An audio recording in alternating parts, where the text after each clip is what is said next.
Öyle bir yerdeyim ki, öyle bir yerdeyim ki, öyle bir yerdeyim ki, öyle bir yerdeyim ki, bir yanım mavi yosun dalgalanır sularda. Bir yanım mavi yosun dalgalanır sularda.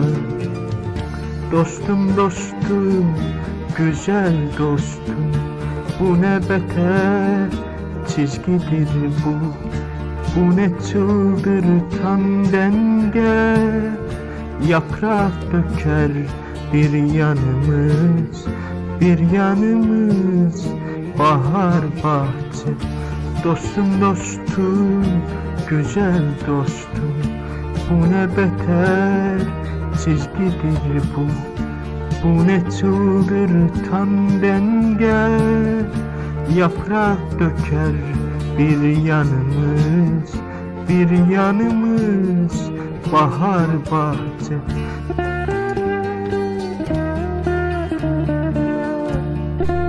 Karanlık dünyanın yolcularıydık. Karanlık dünyadan gelmiştik. Buluşmuştu ellerimiz bir kavşakta.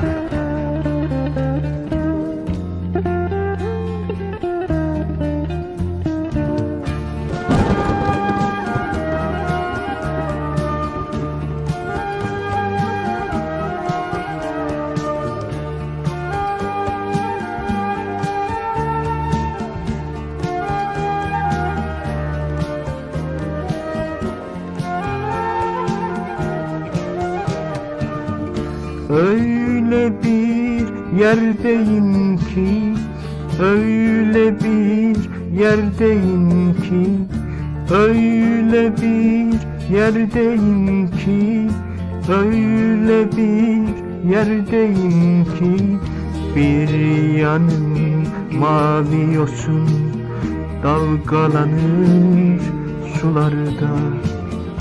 Bir yanım mavi yosun dalgalanır sularda.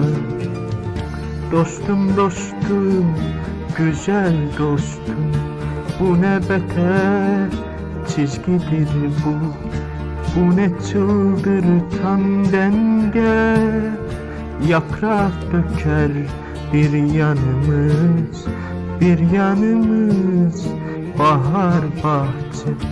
Dostum dostum, güzel dostum, bu ne beter çizgidir bu. Bu ne çıldırtan denge, yaprak döker bir yanımız, bir yanımız bahar bahçe.